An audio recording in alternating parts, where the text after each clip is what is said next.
Welcome to the Healthy Relationships Initiative podcast. Our goal is to provide information and tools to help you build happier, healthier, and safer relationships of all kinds. Our topic for today's Healthy Relationships Initiative Relationship Booster is setting the tone for a healthy marriage, and that we're going to be talking about premarital conversations for engaged couples or even pre-engaged couples too, because it's not too early to really start thinking about marriage even before you're potentially even engaged. In fact, I would argue that that's probably the best time to start talking about it before you take that step of engagement, but we'll get there in a few minutes. But first, I want to introduce and welcome our speakers and our experts today. So we've got Kaylee and Lauren here, Kaylee Moore and Lauren Bowman. So Kaylee and Lauren, thank you for being part of our discussion today. Yeah, thanks for having us. Absolutely. And before we get started, I'd love if you could share with our listeners a little bit about your background and the work that you do and why this topic of premarital relationships is really of interest to you. Sure. So my name is Kaylee Moore.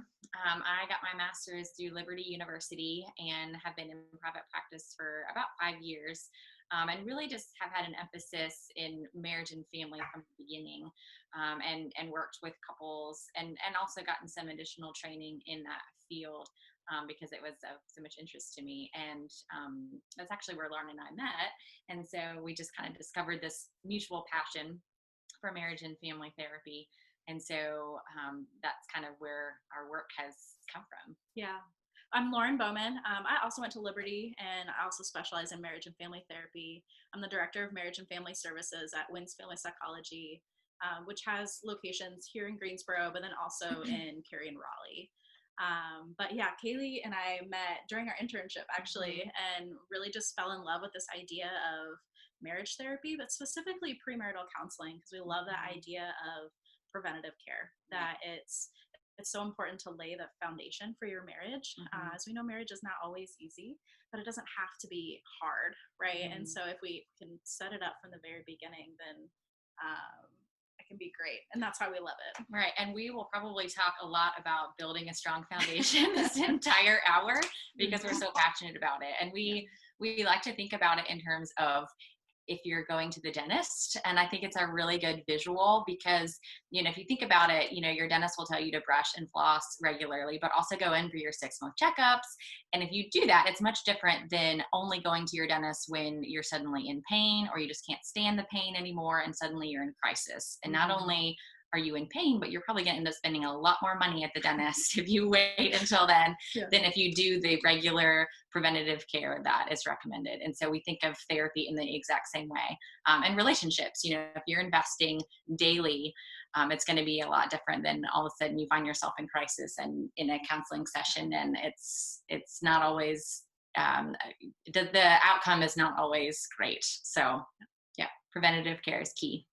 Yeah, that's a great starting point for our conversation today. And I will say, I shared with Lauren and Kaylee before we went live with our program that I actually did my dissertation on premarital counseling. So I am very much, I think we're all kind of like-minded here and just really understanding the importance of prevention. Of course, we always want to help people when they're facing a lot of challenges. And of course, people in the premarital stage can be in the middle of some big challenges and crises too. But the more we really think about a real preventive framework, we are setting the tone for a healthy marriage and relationship later on. So to kind of transition into that topic, how does what a couple does during their premarital or even pre-engagement time set the tone for what the health of their marriage later on will be?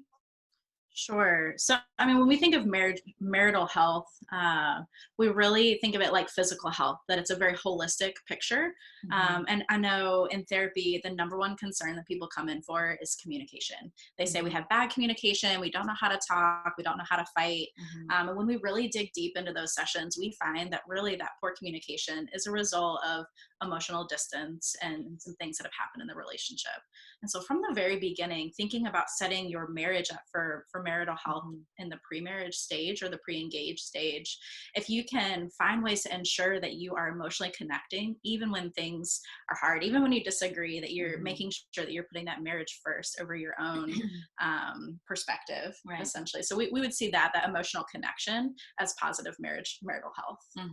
Yeah. And so some of those other things we would see more as symptoms of a deeper problem. So if we can focus on the emotional connection, relationship investment, and that intentional prioritizing of your relationship, all of those other things are going to have a much better chance of falling into place.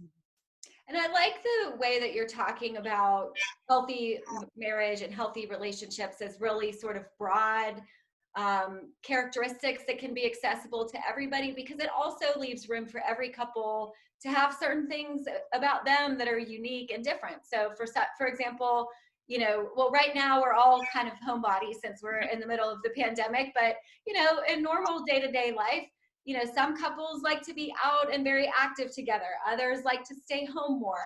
And so, when we're talking about healthy relationships, it's not things like that. It's things like, what's the quality of their communication, of their emotional connection. And those are things that can really be somewhat more universal in terms of looking at about how couples relate to each other. What about conflict too? I mean, that is obviously something that is a normal thing. So what does that look like in terms of healthy relationships? Yeah. So I think the first thing we would say about conflict, because that's, after communication, that's the other thing that comes up, is we don't know how to fight well. We don't know how to deal with conflict in our relationship, and it's a sticking point. And so I think the first thing that I would say is a big misconception in our culture and in society in general is that we have to resolve every single conflict that comes up in our relationship. And if we can't, there's something wrong with us and something wrong with our relationship. But what we have found, and in all of our training and all of our experiences, is that it's more about conflict management, healthy management of conflict, because avoidance is it spells disaster almost every single time. And it's not always about resolution either, because we can't expect two individuals to always agree on everything, even eventually. So it's really more about managing in a healthy way, and fostering some of those foundational concepts of emotional connection and trust and respect and appreciation, so that when you do find yourself in conflict, those values are not going to go out the window. They're going to be in place even when you are stuck in conflict. Yeah. Well, and kind of like what you were describing with a homebody versus someone who likes to go out and be very social. Those are personality characteristics. They're not going to change over time necessarily, right? But you marry that person for a reason, or you're going to marry that person for a reason. And so setting it up in this premarital, pre-engaged stage where you have healthy communication. So, thinking about that emotional connection, that if you care about the other person, which you do, right? Because you're marrying them, you're going to listen first and then respond after. So in any sort of conflict situation, I read an interesting stat where it says people listen to only 20% of what the other person is saying before they start formulating their response. And so, that's 80% of what your loved one is saying that you're not really listening to. And so in any conflict situation, listening first, trying to understand, trying to empathize, and then responding, I think is going to make any conflict situation diffused. Right. And I think that at the premarital or pre-engaged stage is a really important time to start working on those conflict patterns, because if there are problems in that area and they're not addressed early on, then that's something that can really put a couple onto a trajectory of having a lot more challenges. And, one thing I think that is especially relevant, I saw you're both trained in Gottman, and I'm pretty sure it was Gottman's research that said, that there are different styles of conflict, but what's most important is that partners are matched, or they're able to navigate if they're different. So whether you're, both of you are kind of more volatile in your fights, or if you are more avoidant, but then you understand your natural style of conflict, and then learn what does that mean for your relationship, and especially how your style kind of interacts with your partner's style. So do you have any other thoughts on that piece? Well, yes, absolutely. I'm glad you brought that up, because another thing that we'll probably say over and over and over again today is that self-reflection is so key in any relationship. And so, yes, understanding yourself, understanding what makes you tick, understanding how you experience conflict, whether that was from a family of origin perspective or just how you have been shaped by your experiences in other relationships. That's huge, because if you don't understand why you're responding in a certain way, or why this particular topic is so important or making you so angry, it's really hard to listen to your spouse or your would-be spouse. It's really hard to listen, and it's really hard to compromise, if it comes to that. So yeah, self-reflection is really big. Yeah, it's a really important part of really any counseling. I think especially in couples counseling, whether it's premarital or after they're married or have been together for a long time, people often come in and they're like, I want you to change my partner. But they're surprised to learn that, actually, I'm going to have to make some changes myself here. And that's a little bit uncomfortable. But that's a normal part of that process. And so I'm glad that you brought that piece up.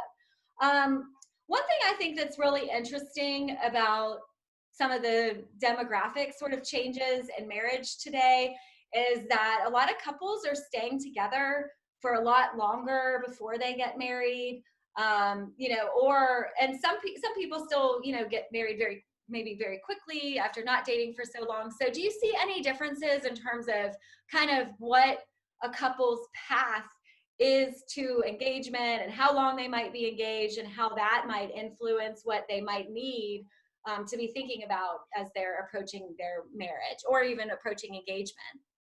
Yeah, absolutely. I think the whirlwind romance of meet to engage to married really quickly, while very romantic and very fun to tell the story, I think it doesn't really set up enough time to talk through some of these issues. Not that it's bad, but when you have an engagement that's longer, you have enough time to really talk through some of these things.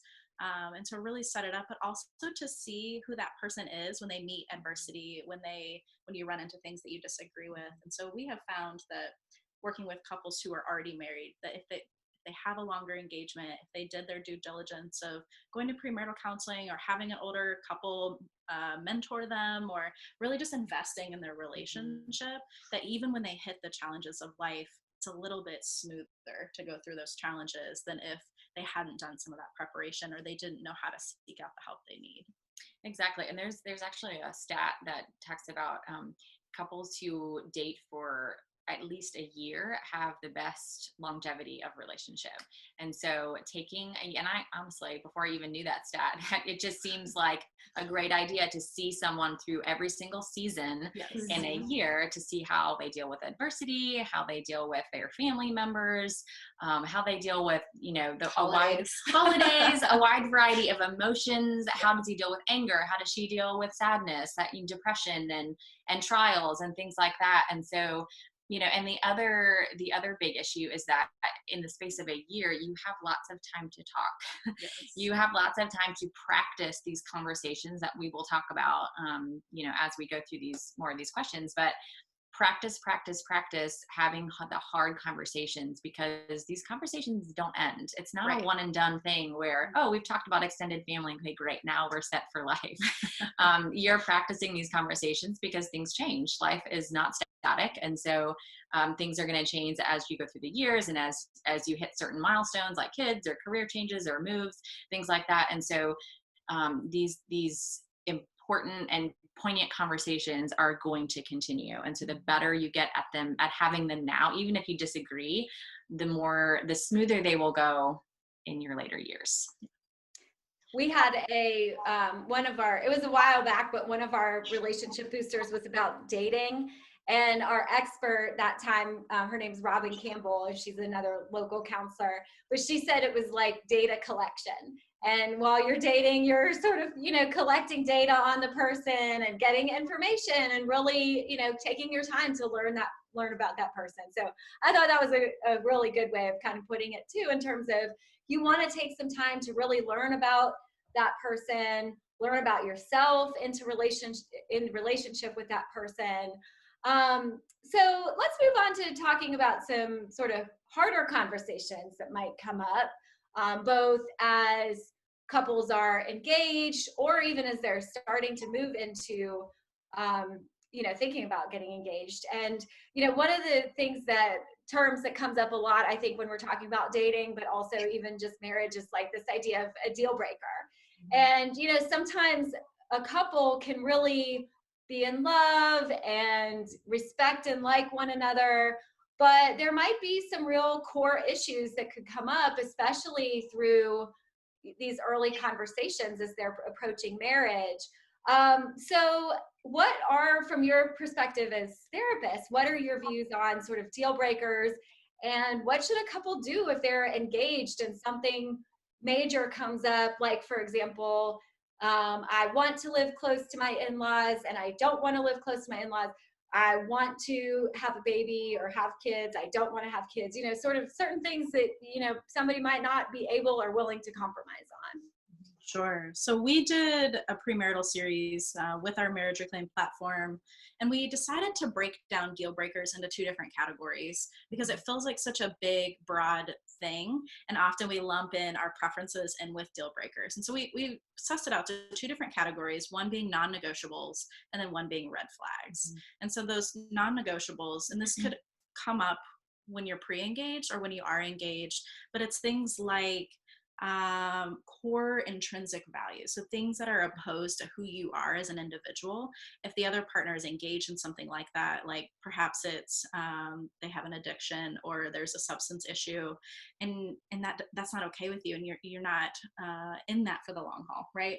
That would be a non-negotiable. Or if they don't want to have kids and you want to have kids and you guys can't meet a compromise with that, that would be a non-negotiable, right?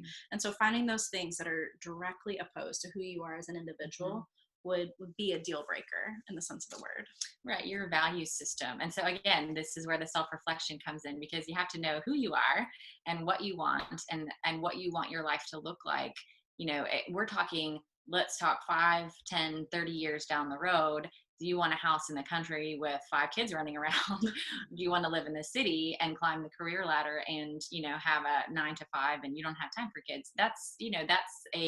That might be intrinsically opposed to your value system. And, again, things like religion, that's a big one for people. It doesn't just play into your belief system, but how are we going to raise our kids if we want kids? And that could be, a double whammy down the road if you don't talk about both of those things right now. So really important conversations to have there. Right. And I think they are so hard for people sometimes to bring up, especially if you really love or care for somebody and maybe you even see it as a red flag or a non-negotiable sort of aspect of your relationship. And I wonder, I'm curious to get your thoughts, because I've sort of thought a lot about this with respect to premarital counseling. Like, if you're a premarital counselor, you're working with a couple and something comes up and it's like, oh man, this is not going to go well. Your gut instinct tells you that. Like, what do you do with that as a counselor? I think you have to call it out and be really direct about it. I mean, gentle, but be really direct and say, I'm seeing that you two have very different perspectives and very different paths of what's in front of you. And so, I still think in therapy, you can work to try to create a compromise, but if a compromise is not possible, or if they're unwilling to compromise because that would be not in alignment with who they are, having that conversation of, okay, so what are you going to do? And really putting it back on them that maybe this isn't the best choice for you. And so with some couples, it's been better to meet with them individually to talk about this, have them kind of flesh that out. If they're not in individual therapy, flesh it out individually, and then come back together and make a mutual decision. But I think it just has to be very direct and pointed. Otherwise we'll dance around it and then it'll never get resolved. Yeah. Well, I think one thing that you pointed out, Christine, was that a lot of times, we can be clouded by our emotions and how much we love this person. And we can come into an initial premarital session and get that question of, well, what are you going to do about this? Oh, it's fine. I don't mind compromising about this. It'll be because we're going to be together. And so, which is very common and natural. And of course, there's lots of intense feelings going on at that time. But like Lauren said, being very direct and even, maybe asking them to come without talking to each other, come with a list of things that you might envision for yourself in 5-10 years and discuss, in session what the differences are there, and asking them to truly place themselves 10-15 years down the road. And that's a really big eye opener for a lot of people, because right now you might be very aligned with what you want right now, but for a lot of people, how they see themselves 10 years down the road is very different from where they see themselves right now. And people don't necessarily, obviously you two do a lot of premarital counseling and you're counselors, but of course people can have these conversations on their own too. But it can be difficult. But I think what you're saying just really made me think about emphasizing the importance of having these conversations and not being afraid to, you know, raise these issues. They might be difficult, it might be hard, or it might be scary. You know, if you love and care for this person and you're like, well, we haven't talked about how many kids, if any, we want to have, or where we want to live, or what our lifestyle looks like, or how we want to manage money. But, you know, really talking through those difficult topics can be difficult, but it's so important for bringing you together, and sometimes for making people realize that maybe that relationship just isn't the right one for them. Mm-hmm. Well, and I think, you know, taking it from that perspective of that you love this person so deeply that you want to perhaps spend your life with them, but if it is going to cause so much difficulty in your life, that perhaps loving them is also showing that you need to find a partner that's going to be better for you. I need a partner that's going to be better fit for me. And that is a way to still love them. I mean, that love isn't going to go away, even if you decide to split after premarital counseling. And so being really aware of that, and that it's not just about you and how happy you'll be in your marriage, but also how happy your partner will be. Yeah, and if we're talking about, you know, premarital conversations or pre-engaged conversations, and we're talking about taking a full year to have these conversations, talking early and often about these things can bring up these red flags that, you know, you can catch early on, and you may not even have to get to the non-negotiable conversation, to be totally honest, you know. So the red flag section of what we're talking about is these little things that might come up that you might notice that maybe this is an issue, maybe it's not, and it may not be non-negotiable. If you talk about it, Right. It may turn into something like that. But things like how the person that you love deals with their family, how does he treat his mom? How does she treat her dad? Is there financial mismanagement in their past? Is there a past or active addiction? How did they treat other people? How do they approach their job? Are they super career oriented and workaholics, or do they know how to have fun and relax? Things like that are just, you know, it's just like a little ping in your brain, and you're like, I don't know if I'm okay with that. Talk about it. You know, it's not something that you want to bury, because inevitably it will come up later. Yes. And it will be a much bigger conversation. So, you know, talking early and often can be a much smoother conversation, honestly, because the earlier you talk about these things, the easier it is to break it off if it is a non-negotiable, or to say, okay, great, we got those things out of the way, we're on the same page, and we can move on. And I think too, it really speaks to the importance of during the premarital time, whether it's while they're dating or while they're engaged, or even kind of, you know, in between just starting to date and getting to know each other and then considering engagement, to just have a lot of shared experiences together, spending a lot of time together. You know, chances are certain topics will come up as you're doing different things together. So, you know, go visit and meet the family and see what you notice there. And then that brings up opportunities. So it doesn't have to be like an interrogation, you know, of your partner saying like, okay, well, here's this, you know, checklist of topics that we have to go through, or, you know, well, here's my deal breakers. You know, what do you think? We need to kind of go through it. I do think sometimes there is a need to be very direct, but I think a lot of times it's just through spending that time together, getting out and doing different things, you know, sharing different parts of your life, and those topics will come up, especially if they're things. The more important I think that a topic or an issue is to a person, then the more likely it'll just come up through the natural, you know, conversations. I agree. I remember when I was engaged, I got some advice from a family friend that said, you know, before you get married, you should travel with someone, because it brings all those things. You're tired, you run into problems. So how do you handle that? And so I remember that advice, and I've given that advice before. You know, it doesn't have to be a big trip, but just something where you're seeing those things you may not see if you're just meeting up for dinners or if you're going to family events together. And I have to say, I know we kind of call it premarital. And so when we're typically thinking premarital, we even in our title today is premarital conversations for engaged couples. But I have always thought, since, studying this issue and just like personal life experience, that actually really before engagement, in my view, is really the time to have these conversations, because once you're engaged to somebody, even that, you may not be legally married, but it's hard to end things when you're engaged. And especially if once you kind of start that cascade of, wedding planning and everything like that, like, I think before engagement is really the ideal time to have those conversations. Not that you can't have them or can't discuss them further once you're engaged, but the more, especially these really deal breaker potential topics. So do you have any thoughts about that in terms of when in the process it's important to start having the really serious conversations? I mean, I think Kaylee said it earlier. I think as early as possible. And I will say, as premarital therapists, that is something that is usually a flag for us as therapists, that if they have not had any of those conversations, that A, your premarital journey is going to be longer, but B, does that mean that you're avoiding conflict? Does that mean that it's hard to have these conversations? Right. And so, I mean, I wouldn't recommend it for date number one, right? You might Yeah. say not. But as it comes up organically, and if it doesn't come up organically, making sure that these things that are important to you, that you're bringing them up, because the longer you spend time with someone, the more you're going to want to get to know them. And so I do think some of it comes up pretty organically. I think it's helpful even to have a list in mind if you're single, if you're not dating someone, a list in mind of what is important. What are you looking for in a potential spouse? That way when you meet them, it's not like you're suddenly recreating the wheel. You already kind of have an understanding of what you need or who you need. And you're less likely to get caught up in the feelings. Yes. And so, yeah, being observant over a longer period of time and letting things come up organically is huge. And just being willing to talk, being willing to be honest and straightforward about what you're looking for and what you envision for yourself. And those things are also going to help keep you from getting caught up in this tornado of emotions and then getting a ring on your finger. And you're right, there's a lot of societal pressure that comes with a little tiny band on your finger.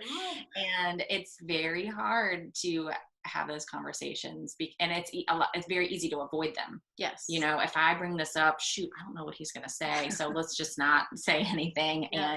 And we've already bought the wedding dress and we've already got the venue, and there's just so much to think about. So yeah. And I think it is important to point out too that every couple is going to be different in terms of what they can sort of live with or negotiate and compromise about, and what they can't. So I know you had mentioned like religion could be a big factor. For some people, that would be a non-negotiable. For others, they might be able to find ways to have a healthy, sort of interfaith relationship. And so there's not necessarily, I mean, I think having children is one. I think that is sort of like the ultimate, that there's really no way to compromise about that. I mean, that's pretty much, there's not really middle ground there. I guess maybe one person would just say, well, we can have kids and I'll take care, of them 100%, but that's not even realistic. So, but most other issues, like you mentioned, are we going to live out in the country or live in the city? Well, you could, in theory, work, toward building your financial foundation, that maybe someday you could do both, or you could find, a home near the city that has, country-like feeling, like more land or whatever, so there's ways to negotiate that. And I think that is somewhere that if people are having a hard time sorting through that, that's a great time to reach out for help from a counselor or a faith leader or some sort of mentor or their parents or, people that they trust to help them. Because sometimes, especially if you're younger and, don't have as much relationship experience,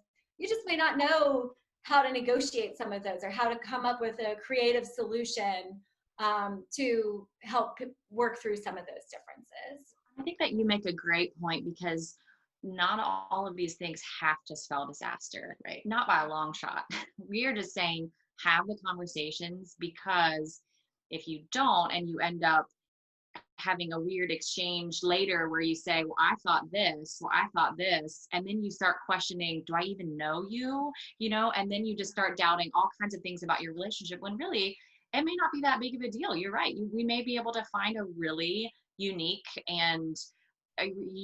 compromise that works for both of us, and it works for our family, and you kind of move on from there. So you're right.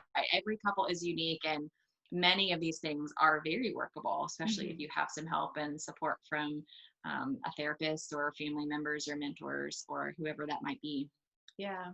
We really love the idea of, you mentioned it, Christina, the idea of mentors. And I think a couple mentor is one of the most rich things that you can have. So if you have a couple that's somewhere in your circumference of life, asking them just to meet with you guys regularly and talk you through some of these issues. Because if you don't have a lot of relationship experience, or if your parents' relationship isn't one that you want to model and you don't really have a good role model for it, seeking out someone that you do respect and you do like their relationship, and they can pour into you, and then it doesn't necessarily have the same cost that counseling would have.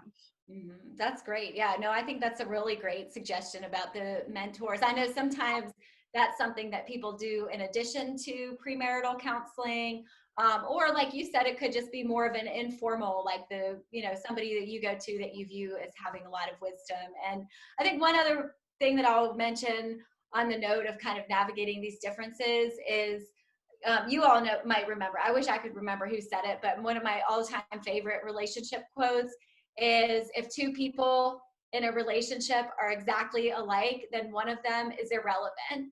And I love that, because it's just, it's true. Like, ideally, I think we all kind of think, well, we just love to kind of be with someone who's exactly like us because it would make life easy, but it's boring too. Maybe that person can bring a lot to your life, even if it's something that's different. It's just being able to manage it and navigate it, which helps us lead into our next topic, which is about managing conflict and navigating that conflict. So we've already touched on this a little bit, but let's just talk a little bit more, especially early on. We have already kind of established it, especially early on, it's really important to establish healthy ways of navigating conflict. So what does it look like what are some important kind of rules or boundaries that couples should put in place to help them know how to fight fair and manage conflict well? I think first setting some ground rules about it early on, about what you will or won't do when you're in a fight, because you're going to fight. It's inevitable. One of the ones that we strongly recommend is to never throw around divorce. Don't use it as a joke. Don't use it as a weapon. Just don't even mention it when you're in the heat of your emotions, because it's kind of like going for the jugular, right? And it's not a way to fight fair. The other one is to set up early on what we call it a timeout, what your timeout rules are. And so if you find that your emotions are so on high and you're dysregulated, saying, okay, we need a break.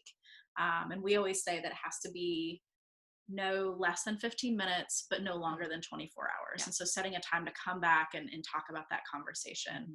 And then lastly, I really think it's helpful to have a follow-up conversation, but also end every fight with an I love you and a kiss. Just a way to reconnect and get back together on the same page. Yeah. And, setting precedents and planning ahead of time for certain hot topic issues, I think is also really important. So, for example, extended family, holidays, traditions, things like that. Those things we know to be sticking points.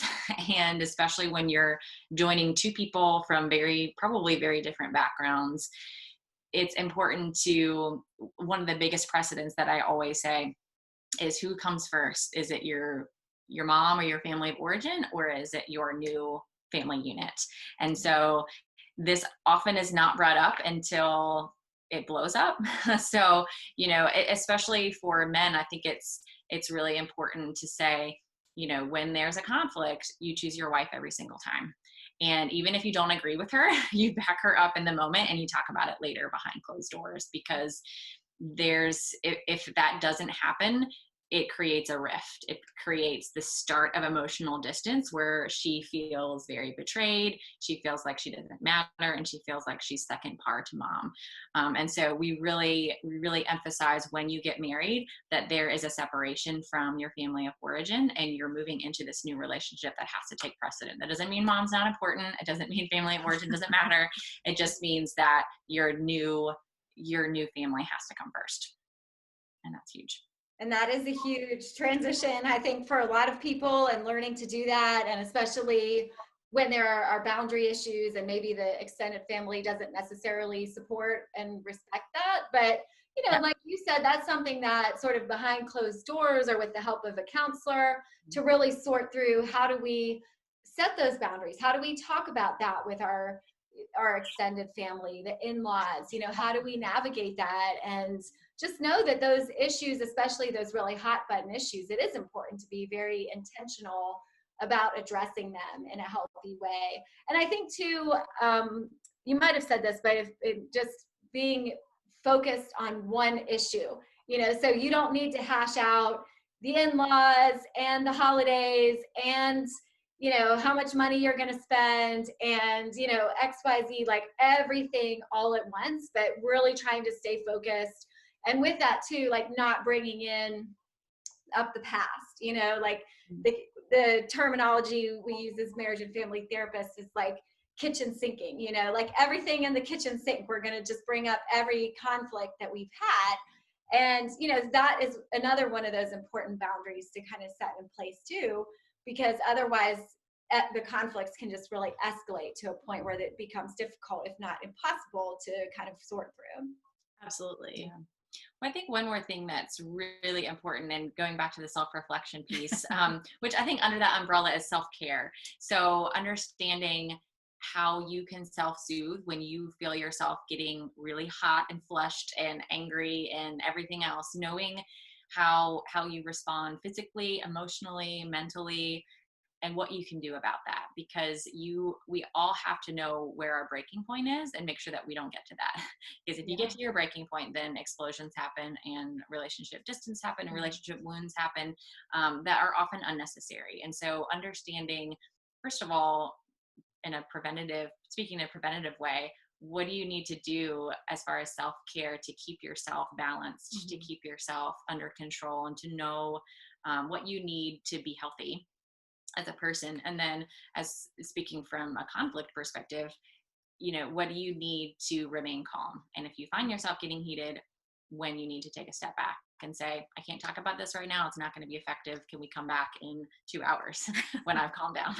Yeah, and I'm so glad you mentioned those limits on the timeouts too, because I think that's something that sometimes can be used in a very unhealthy way, to just kind of drop the conversation, which isn't helpful, or one person unilaterally shuts the conversation down and isn't willing to re-engage, or they don't set the rules. So I really like those guidelines that you put in. We always try with the healthy relationships, any initiative, anytime we're talking about conflict, we always like to make sure people know that abuse and violence should never be a part of conflict. And that is a boundary that really should never be crossed, and should always reach out for help and support if that happens. But setting that kind of aside and assuming that there hasn't been abuse, let's say there are hurtful things that are said or done during a conflict. How do you as a couple come back from that? What are some steps that they can take to kind of repair after that sort of thing happens? I love a follow-up conversation. And I think, talking about the timeout, or when we just drop a conversation and leave it, it kind of still leaves that conflict lingering in the air, and it doesn't go anywhere. And so that follow-up conversation is the most critical part of any argument. And what you can do, kind of following up on Kaylee's self-care piece of it, after you've identified how you feel, why you feel it, and how that has manifested itself, sharing that with your partner, but sharing it in a way from that I perspective. So you're sharing how you feel. So it would sound like, I feel frustrated when you don't come home on time, right? And it's not, you never come home on time, you're always late, because that's going to cause that defensiveness, and you're going to end up right back into your argument cycle, right? And so coming at it from that I perspective, just sharing, and that's where you can increase your most emotional connection, and you can repair maybe some of the distance that was caused because of the hurtful things that were said. But then the second part of it is owning it. So if you said some things that were really hurtful, coming in and saying, it was not okay for me to say that. And even though I was mad, I didn't mean it, and I shouldn't have said it. And so offering up that apology and taking responsibility for what you've done. Apologies are huge. And I think in general, people are really bad at apologies. But particularly in a marriage relationship, apologies are so important. And it's so important to be able to apologize the correct way. And you'd be surprised at how many times we have to teach people how to apologize the right way, because it often comes across really snarky, or I'm sorry, but I'm sorry, but, or I'm sorry you feel that way, yes. or, and it doesn't come, even if it's intended in a good way, it doesn't come across that way. Right. And so teaching people how to genuinely and sincerely own what they've done, own their own emotions, own their own actions, own their own words, and be able to come in a vulnerable and humble way to their partner and say, I was wrong. It shouldn't have happened. It won't happen again. I'm really sorry for X, Y, and Z. Will you forgive me? And that can make all the difference in the world for that follow-up conversation. Yeah. And in a perfect world, the other person would do the same, but that doesn't always happen. Yeah. And so, part of whether it's reaching out to help for therapy or with someone that you trust, if you can't go through these and find a way to put a stop to the conflict and address it, finding someone to be a third party with you and to help you work through these. But I still always tell my clients that even if the other person doesn't offer an apology, even if they don't soften, that you're doing what's right. You're 100% in this relationship and that you're giving your all because you love that person and this relationship matters. And if you're not, well, I was going to say, that requires some self-reflection too, and figuring out what are my intentions in apologizing? What am I expecting in return? Because if I'm apologizing and they don't apologize back and I get angry again, that probably says something about the way that I was approaching it. And of course, yes, that should happen in an ideal relationship, but it often doesn't. It often takes the other person. Everyone has their own time frame for processing, and just because you're ready to apologize and ask for forgiveness does not mean that they're there yet, but it doesn't mean they won't get there. Right. So I always love to say, if you can, and if there's trust there, give your partner the benefit of the doubt as often as possible. Choose to see the positive. Now, if there's not trust, or like you mentioned, abuse, if there's any red flags going on there where you feel like this is not safe or I can't trust this person, it can be dangerous to give the benefit of the doubt. But assuming that there is trust and safety there in that relationship, be generous with that. Be generous with giving your partner, even if it doesn't seem like they are worthy of that, give it. And oftentimes the timing will match up eventually, and they'll come back, and those wounds can be repaired. They can be healed. It just takes time. And I was going to say, I would not say we should encourage you to instigate fights while you're engaged or dating. But one of the benefits of taking time to get to know somebody, taking that at least a year, if not more, and just spending a lot of time together, is that conflicts will come up. And that is something that I think is really important to use the reference to our previous booster, collect data on, because if you notice that you are dating somebody who avoids conflict, who never apologizes, or who offers these sort of, I'm sorry, but you made me do it, or, I'm sorry that you feel that way.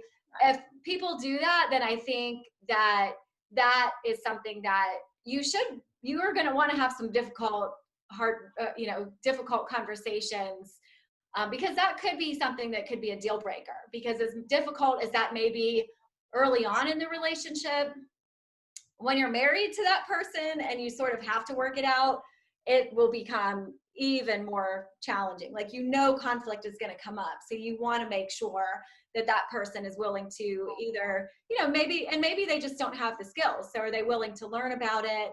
And are they willing to work on it or not? And if they weren't, I would think that would be something that, would be really challenging. I do see we have a question related to this that came in the chat room. So what are the top 3 things that couples can do to fight fair? Top 3 things. So I think the number one is that coming at things with an I perspective. And so when you're presenting we call them complaints, when you present your complaint to the other person, that you're saying it from your perspective. Right. Yeah. I think another one, and this is a little bit more broad, but being respectful in whatever you're trying to say. And that, under that umbrella could be not making personal attacks, not name calling, which sometimes seems really obvious, but it's amazing what can happen when you're in the middle of a conflict and everyone's getting heated. So, some general ground rules for respect would be no name calling, no bringing up the past, no bringing up other things in the kitchen sink, like you said. So staying focused, staying respectful would be huge. Yeah. And then what would you think the third one would be? Third one. It's hard to pick just three. Yeah. Everyone fights so differently. Yeah. And so, for some people, they may be more volatile. And so that respect piece is so important and the most important. Or some people, they may be more of a withdrawer. They put distance in there. And so I would say that third one really is that follow-up conversation, because I think no matter how you fight, whether it's fair or unfair, that you have to come back together and you have to repair the relationship. And little repairs keep the big wounds from happening. And I would even say, like, kind of under that is, don't leave. And if you are going to leave, you have to preface it with, I can't have this conversation right now because I'm getting too heated. Can we come back in X amount of time? Because I think what exacerbates and just throws open those wounds is when one person leaves and slams the door, and the other person is left like, oh my gosh, what's happening? When is that person coming back? When are we going to finish this? Are we ever going to finish this? And there's a lot of fear that can build there, and a lot of tension, not to mention the hurts that come from someone just up and leaving. So I think those are probably, there's many more. Like Lauren said, everyone fights differently. So I would say, even in the couples that I have had, we have come up with, I don't like to call it a contract, but basically an agreement between the two of them. When we are fighting, these are things that we don't do, and these are things that we are going to do. And I would say it is different for every couple, because every individual is different too. And again, that self-reflection piece, everyone responds in different ways. Everyone has different trigger points. And so it's really important to self-reflect individually and with your partner to say, okay, this is what tends to happen. So these are the rules that we need to abide by so that we can create an atmosphere of safety and respect even when we're in conflict. And I think that's great. I love that contract idea. And I think what's most important is when you have that contract, for the most part, you self-monitor yourself. Your job isn't to say, it doesn't usually go over well in the middle of conflict to say, well, you just broke our contract, People need to really self-regulate during conflict and say, wait a minute, I just called a name, or I just said something that I shouldn't have said. And, so I need to backtrack and apologize for that. I'm so sorry this is happening. I think we're back. Okay. Are you there? Can you hear me? We are here. Okay, great. Well, this is the pleasure of online and the virtual world we're living in, which actually is a great transition. You could not have timed that any better. But right now, some people, we record these and post them on our website. So some people may be watching this or listening at a later time. But right now, at this moment, while we're talking, we're in the middle of the coronavirus pandemic. And, one thing that has happened because of that is a lot of couples have had to postpone their weddings or go from what was going to be a big, huge celebration to maybe, getting married with just their officiant in their front yard or backyard or something like that, or going to the courthouse. So, how can couples right now, in this unique moment that we're in, who are really looking forward to getting married, but their plans have been somewhat derailed, how can they navigate any changes that they might be experiencing and other stresses that could have come up as a result of the pandemic? This is definitely a challenging time. And I think relationships, it takes a toll on relationships for sure. And so, one of the things as we were talking about this question is just, this can sort of be seen as a really great time to see how your potential partner deals with adversity and deals with stress that is out of our control. And so, and I think, trying to understand where doubts in the relationship might stem from. And so that self-reflection piece, I feel like a broken record now, but, understanding, are these doubts coming from red flags that I'm seeing in the relationship or in my potential spouse? Am I seeing things that make me uncomfortable on how he or she is dealing with the adversity and the stress surrounding us? Or are my doubts more kind of rooted in my own anxiety, my own stress load, my own maybe inability to deal with what's going on around me, and to deal with maybe the grief and loss that I feel with maybe not being able to have the wedding of my dreams, maybe having to make changes that I'm having to grieve. And so understanding where those doubts are coming from, and then kind of moving forward once you figure that out. If it's a deal breaker conversation, then we have that conversation, as hard as it might be. And if it's, dealing with my own anxiety, then dealing with it and getting help if I need to for that. But if that's what it is, then learning and practicing how to lean on this other person and how to ask for what I need and how to ask for support and comfort. And I think that grief part that you were touching on is applicable to all couples, whether there's trouble or not trouble, right? That you have to let yourself grieve what you had imagined, what you maybe spent a year plus planning for and dreaming of, that you are going to have to grieve that, and you're going to have to go through some of those steps. But then to keep it in perspective, that at the end of that day, whether you choose to have it now or postpone it, you're going to be married. You're going to be with each other. And that is the most important part, right? That's why we do all this, is because at the end of the day, you'll be married. And, you can continue to celebrate for the rest of your life. And so I think that's really important as you're going through this pandemic, and having those conversations and being honest with your partner, that if you're really sad about it, or if you're sad that your grandparents can't be there because maybe it's not safe for them, it's okay to be sad and also excited about your wedding. The other big thing I would say, and I talk to, this comes up in many, many therapy sessions, but beware the comparison trap. Beware of not only comparing yourself to other people who are getting married, who might have different comfort measures surrounding safety and things like that, and versus what you and your fiance might agree on, but also beware of comparing yourself to your own vision for what you might have wanted. What is it we say? Comparison is the thief of joy. Yes. It really is. And so understanding what you're where your disappointment is coming from. And if you're comparing it, the wedding that is realistic to what you wanted maybe a year ago, that can be really dangerous, but also an important thing to talk about, those disappointments, those fears, those losses with each other. And then, like Lauren said, focus on what is going to be special. How can we make this day special and unique for us, even though it's going to be way different than what we imagined? Yeah, I really like that you pointed out just sort of acknowledging the losses, and that is somewhere that I think couples can grow together by supporting each other through that and learning to lean on each other through difficult times. And then also thinking creatively about, well, how can we celebrate? Or, maybe we do something small now and do a big party a year or two from now, or celebrate our 5-year wedding anniversary with like a renewal of the vows, or, whatever makes sense for that couple.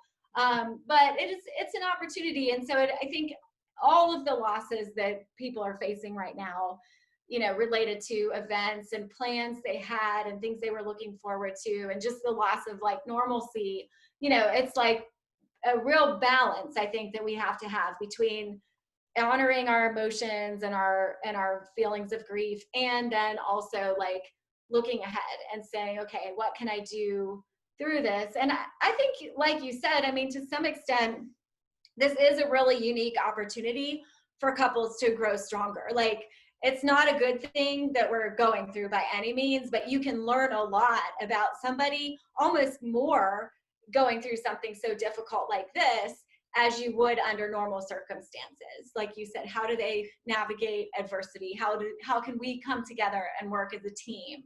What can I learn about myself through this? What's really important too, when everything is kind of like stripped away, it makes you stop and think, like, what was important? Was it the big wedding ceremony, or was it having my friends and family there to celebrate? Or was it, just the fact of being married? Is that the most important piece too? So it's a chance for people to reflect on their values and what's important to them too. So yeah, these are definitely challenging and unique times that we're in. And I think it is difficult for couples who, especially, these couples that had their weddings planned and then they're not able to do them anymore, and it's difficult. So but we're coming to the end of our time right now. So I wanted to just sort of wrap up by asking if you'd share what you hope people most walk away, or what you hope they most learned from our discussion today. I think this was the hardest question we had to talk about, to just come up with a very succinct last final words, because there's so much that we could say here. There's so much that we'd like to say, but I think overall we come from a very hope-focused approach with all of our couples. And we know that marriage is difficult. It's a long-term relationship with two different people that are coming with different backgrounds and experiences and hopes and dreams. And so it's, of course, going to bring difficulties. But in the context of a safe and loving, trusting, long-term relationship, not only does all of that hard work not often seem really that hard, but it's also completely and 100% worth it. This is the most significant relationship that you will ever have in your life. And it has the ability to have such a positive impact on families, communities, honestly, our entire world. And so we're just so passionate about building this healthy foundation, this strong foundation for couples that is built on love and trust and appreciation and respect, and that can make all the difference for couples and for everyone around them. Yeah, we use this quote a lot in our workshops and in our articles, where we say the grass isn't always greener on the other side, but it is greenest where you water it, right? And I don't remember off the top of my head who said that, but it's so true that it does take small things done often to really make a rich marriage, a rich relationship. Definitely. Those are great takeaway points. I think it's a great summary of everything that we've talked about. I think my big takeaway is just it's important to get real with each other in this phase. And the more you can kind of dig deep into some of these difficult topics early on, it's hard, it's not easy to do, but it just sounds like it can help prevent a lot of potential future problems later on. And so, just encouraging people to step into some of those fears about addressing those difficult issues and, kind of start working through them. And I will say it sounds like both of you, do you want to share the name of your counseling practice and the website where people could look for more resources? Absolutely. So the practice is WINS Family Psychology. And so you can actually find us on Instagram, Facebook, and then on our website, winsfamilypsychology.com. And then our resource brand is Marriage Reclaimed. We're also on Instagram and Facebook. And we try to post articles. Sometimes we have workshops. In the past, we've done series. So those are all available online for free. Oh, that's great. Yeah, thanks. And also through our Healthy Relationships Initiative, people can check our website out too, and you'll find a lot of resources there too. So just to wrap things up here, again, I want to thank Kaylee and Lauren. Thank you so much for being part of this discussion. It's been great talking with you today. Yes, thank you. Yeah, great to be here. And for those who have joined us, we're thankful that you're here. We hope you've learned some information to help apply and help your relationships become healthier. We will have actually one more relationship booster this season, and it'll be next Friday, June 12th, and we're talking about navigating friendship challenges with your children. And we've got a school counselor lined up for our featured expert for that one. And I see Camilla has already posted the link to the feedback form, so we'd appreciate if you could fill that out and just let us know if you have any thoughts about how we can improve or what you appreciate about our program today. So thank you all so much, Kaylee, Lauren, and thanks to everybody for joining us. And we hope you'll join us again another time in the future.